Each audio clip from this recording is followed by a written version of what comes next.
Headlines प्रायोजक राम बंधू, सर्वोत्तम मसाले राम बंधू मसाले।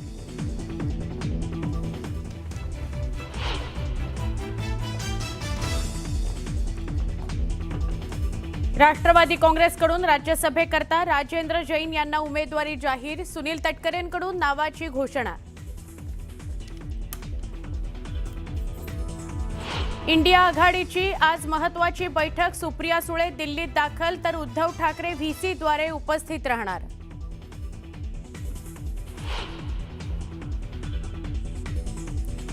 विधान परिषदेच्या नाशिक मतदारसंघामध्ये महायुतीचे संकटमोचक ॲक्शन मोडवर बंडखोर प्रसाद हिरे आणि गोकुळ गीतेंसोबत घेतली बैठक।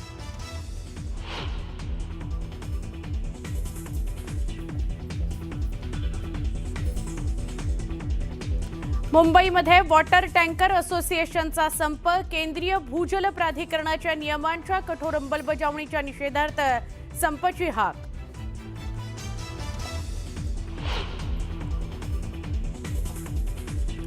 रत्नागिरी सिंधुदुर्गसह सातारा जिल्ह्यात जोरदार पावसाची शक्यता। उर्वरित राज्याला येलो अलर्ट।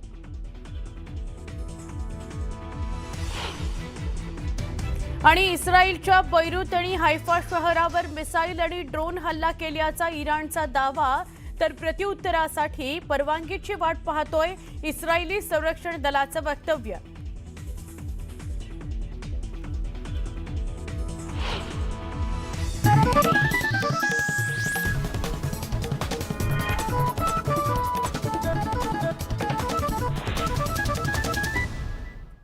न्यूज 18 मराठीच्या कॉटन किंग स्टुडिओ मध्ये आपलं स्वागत। नमस्कार, बुलेटिन मध्ये आपल्या सगळ्यांचं स्वागत। या बुलेटिन मध्ये काही महत्त्वाच्या घडामोडी, काही सविस्तर बातम्या आपल्याला बघायच्या आहेत। सुरुवातच आपण राज्यसभेची जागा राष्ट्रवादी काँग्रेसची छगन भुजबळ यांच्या नावाची चर्चा, या सगळ्याविषयी बोलूया।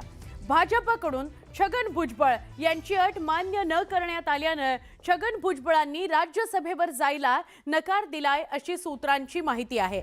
भाजपच्या दिल्ली हायकमांडकडून छगन भुजबळांच्या अटीला लाल कंदील देण्यात आलाय। समीर भुजबळ यांना मंत्रिपद द्या, त्यानंतर मी राज्यसभेवर जातो, अशी अट छगन भुजबळ यांनी ठेवली होती। पण शनिवारी रात्री उशिरा मुख्यमंत्री देवेंद्र फडणवीस यांच्याकडून समीर भुजबळ यांना मंत्री करण्यात येणार नसल्याची राष्ट्रवादी काँग्रेस पक्षाच्या नेत्यांना माहिती देण्यात आली। यानंतर समीर भुजबळ यांना मंत्रिपदी वर्णी लागत नसल्यामुळे छगन भुजबळ यांनी दिल्लीला जायला नापसंती दर्शवलेली आहे। भुजबळांच्या नापसंतीनंतर राजेंद्र जैन यांच्या नावावर राष्ट्रवादी काँग्रेस पक्षाच्या कोर कमिटीच्या बैठकीमध्ये शिक्कामोर्तब करण्यात आलेला आहे। म्हणजे आता सुनेत्राताई पवार या ज्या राज्यसभेवर होत्या आणि मग त्या उपमुख्यमंत्री झाल्या, तर त्यांची जी राज्यसभेची जागा रिकामी झालेली आहे त्यावर आता राजेंद्र जैन हे जातील असं कळतं आहे। आपण अधिक बोलूया आमच्या प्रतिनिधी सहकारी प्रणाली कापसे यांच्याशी। प्रणाली, काय अधिक माहिती? आपण बघितलं की काल दिवसभर राष्ट्रवादीच्या राज्यसभेची जी जागा आहे त्या जागेवर दिवसभर चर्चा खलबत पार पडताना आपल्याला बघायला मिळाली। खरं तर दोनदा मंत्री छगन भुजबळ यांच्याकडे बैठका सुद्धा झाल्या। दुपारच्या सुमारास पार्थ पवार आणि प्रफुल्ल पटेल हे जाऊन छगन भुजबळांना भेटून आले। त्यानंतर संध्याकाळच्या सत्रामध्ये इतर सगळे नेते म्हणजे मग प्रफुल्ल पटेल, सुनील तटकरे आणि इतर जे बाकी मान्यवर नेते हे सगळेजण जाऊन छगन भुजबळ यांना भेटले होते आणि त्यानंतर देवगिरीवर येऊन साधारणतः 2.5 तास बैठक चालली। ज्या बैठकीच्या अंती असं दिसून आलं की दिल्ली हायकमांडकडनं छगन भुजबळ म्हणजे ज्यांची जी अट होती की ते दिल्लीत जातील, परंतु त्यासाठी जे त्यांचं मंत्रिपद आहे ते समीर भुजबळ म्हणजे त्यांचे पुतणे जे आहेत त्यांना देण्यात यावं, ही अट मान्य करण्यात आली नाही आणि परिणामी छगन भुजबळ यांनी मग राज्यसभेची जागा स्वीकारण्यास नकार दिला। जी माहिती मिळते त्यानुसार मध्येच एखाद्या व्यक्तीसाठी किंवा एखाद्या मंत्रिपदासाठी मंत्रिमंडळ विस्तार केला जाणार नाही अशी भाजपनं भूमिका घेतली. कारण त्याचा परिणाम इतर जे मित्र पक्ष जे भाजप बरोबर इथं महायुतीमध्ये आहेत त्यांच्यावर होईल आणि मग त्यांच्यामध्ये सुद्धा कुजबूज किंवा कुरबुरी सुरू होतील. या पार्श्वभूमीवर एकट्या दुकट्या व्यक्तीचा मंत्रिमंडळ विस्तार केला जाणार नाही असं भाजपचं म्हणणं पडलं आणि त्यातूनच समीर भुजबळ यांना मंत्रिपद देण्यास नकार देण्यात आल्याचं कळतंय आणि म्हणूनच त्यातून छगन भुजबळ हे नाराज झाले आणि त्यांनी राज्यसभेची जागा स्वीकारण्यास नकार दिला. त्याच वेळेला प्रफुल्ल पटेल यांचे निकटवर्तीय समजले जाणारे राजेंद्र जैन यांना तिथं बोलवण्यात आलं. कारण राजेंद्र जैन अगदी बैठक संपता म्हणजे 15 मिनिटं आधी तिथे पोहोचले होते आणि त्यांनाही राज्यसभेची जागा घोषित करण्यात आली. खरं तर राजेंद्र जैन हे विधान परिषदेच्या जागेसाठी सुद्धा इच्छुक होते. ही जागा त्यांना मिळू शकली नाही. आता थेट 2 वर्षासाठी ते राज्यसभेवर जातील असं दिसतंय. आज 10 वाजताच्या सुमारास विधान भवन परिसरामध्ये येऊन ते अर्ज दाखल करणार आहेत. नक्की धन्यवाद माहिती दिल्याबद्दल. गेले 3-4 दिवस खल सुरू होता की राष्ट्रवादी काँग्रेसकडून ही जी एक जागा आहे राज्यसभेसाठीची तर तिथे कोण जाणार, तर भुजबळांशी वाटाघाटी चर्चा सुरू होत्या. त्यामुळे नाव अडलेलं होतं. राजेंद्र जैन हे राष्ट्रवादी काँग्रेसकडून राज्यसभेसाठी उमेदवारी अर्ज आज दाखल करतील. राष्ट्रवादी काँग्रेसच्या राष्ट्रीय अध्यक्ष सुनेत्रा पवार यांनी उपमुख्यमंत्रीपदाची जबाबदारी स्वीकारल्यानंतर राज्यसभा खासदारकीचा राजीनामा दिला होता.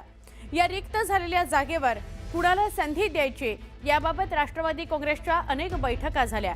ज्येष्ठ नेते छगन भुजबळ हे राज्यसभेकरता उत्सुक पण होते. मात्र आता राष्ट्रवादी काँग्रेसकडून प्रफुल्ल पटेल यांचे निकटवर्तीय राजेंद्र जैन यांना उमेदवारी देण्यात आलेली आहे. प्रदेशाध्यक्ष सुनील तटकरे यांनी तशी घोषणाही केली. राजेंद्र जैन हे पूर्व विदर्भातील विशेषतः गोंदिया जिल्ह्यातील एक ज्येष्ठ आणि वजनदार राजकारणी म्हणून ओळखले जातात. राष्ट्रवादी काँग्रेस पक्षाचे विदर्भातील एक प्रमुख नेते आणि माजी केंद्रीय मंत्री आणि ज्येष्ठ नेते प्रफुल्ल पटेल यांचे अत्यंत विश्वासू सहकारी अशी राजेंद्र जैन यांची ओळख. भंडारा गोंदिया स्थानिक स्वराज्य संस्था मतदारसंघातून ते विधान परिषदेचे माजी आमदार राहिलेले आहेत. गोंदिया जिल्हा मध्यवर्ती बँकेचे ते सलग दुसऱ्यांदा अध्यक्ष म्हणून गेल्या वर्षी निवडून आलेले होते. राष्ट्रवादी काँग्रेस पक्षाचे आणि पर्यायाने महायुतीचे, कारण एका जागेसाठी ती निवडणूक होते म्हणून उमेदवार म्हणून राजेंद्र जैन हे आज पक्षाने त्या ठिकाणी अधिकृतरित्या उमेदवार ठरवलेले आहेत. विधान परिषदेमध्ये गोंदिया भंडारा स्थानिक स्वराज्य संस्थेतून त्यांनी 12 वर्ष प्रतिनिधित्व केलं. मध्यवर्ती बँक, फेडरेशन या सर्व संस्थांच्यामध्ये दीर्घकाळ राजेंद्र जैन यांनी काम त्या ठिकाणी केलेलं आहे. आणि मग विदर्भामध्ये सुद्धा पक्षाला संधी देण्याचं बरेच दिवस मनात होतं. त्या दृष्टिकोनातून पक्षाने एकमताने निर्णय राजेंद्र जैन यांचा त्या ठिकाणी घेतलेला. मी विदर्भात एक चांगल्या पद्धतीने काम करून आणि आदरणीय अजितदादाचे जे स्वप्न आहे ते पूर्ण करण्यामध्ये ज्या पद्धतीने आजपर्यंत मी पार्टीच्या पक्षाचा कार्यकर्ता म्हणून, इमानदार कार्यकर्ता म्हणून मी काम केलेलं आहे त्या पद्धतीने मी काम करणार. आणि हे भरपूर जे आशीर्वाद सर्व नेत्यांनी माझ्यावर दाखवला आहे हे खरं उतरणार. विधान परिषदेच्या नाशिक मतदारसंघामध्ये शिवसेना आणि भाजपचे संकटमोचक ॲक्शन मोडवर आलेले आहेत. उदय सामंत आणि गिरीश महाजनांनी भाजपचे बंडखोर प्रसाद हिरे आणि अपक्ष उमेदवार गोकुळ गीतेंचे बंधू गणेश गीतेंसोबत महत्त्वाची बैठक घेतली. बंडखोरांच्या मनधरणीचे प्रयत्न सध्या सुरू आहेत. महायुतीत नाशिकची जागा शिंदेंच्या नेतृत्वातील शिवसेनेला सुटली. शिवसेनेकडून नरेंद्र दराडे यांना उमेदवारी देण्यात आली आहे. त्यामुळे बंडखोरी करत हिरेंनी उमेदवारी अर्ज दाखल केला, तर गोकुळ गीतेंनी अपक्ष उमेदवारी अर्ज भरला. दरम्यान संकटमोचकांच्या शिष्टाईला यश मिळून प्रसाद हिरे दराडेंना पाठिंबा देतील अशी शक्यता वर्तवली जाते. तर गोकुळ गीतेंच्या भूमिकेबाबत अजूनही संभ्रम कायम आहे. बघा, 2 दिवस मी आहे, गिरीश भाऊ आता आलेले आहेत. नाशिकची निवडणूक ही राष्ट्रीय पातळीवर नेली की नाही मी, बस झालं. आमचा जो काय हेतू होता की नाशिकची निवडणूक राष्ट्रीय पातळीवर गेल्यानंतरच त्याच्यामध्ये तडजोड करावी म्हणून गिरीश भाऊ आज आले. मी आज सकाळपासून होतो म्हणून मी तुम्हाला सांगितलं नाही. मी अनेकांना भेटलो. मी स्वतः गणेश गीतेंना भेटलो, मी प्रसादजींना भेटलो, मी निलेशजींना भेटलो. पण ती काही राजकीय चर्चा नव्हती. आम्ही गप्पा टप्पा मारल्या. नाही, गणेश गीते तर स्वतः होतेच ना. त्याच्यामुळे शेवटी कसं आहे की आता मी आणि माझे मोठे बंधू राजकारणामध्ये आहोत. मला बोलून चर्चा केली काय किंवा त्यांना बोलून चर्चा केली काय, शेवटी सामंत कुटुंबाशी चर्चा होते. तशी गणेश गीतेंचा फॉर्म मागे गेल्यानंतर गणेश गीते हे देखील तिथले प्रमुख आहेत, त्यामुळे त्यांच्याशी चर्चा झाली. ते त्यांच्या धाकट्या भावाशी चर्चा करतील आणि गिरीश भाऊंशी उद्या सकाळपर्यंत बोलतील.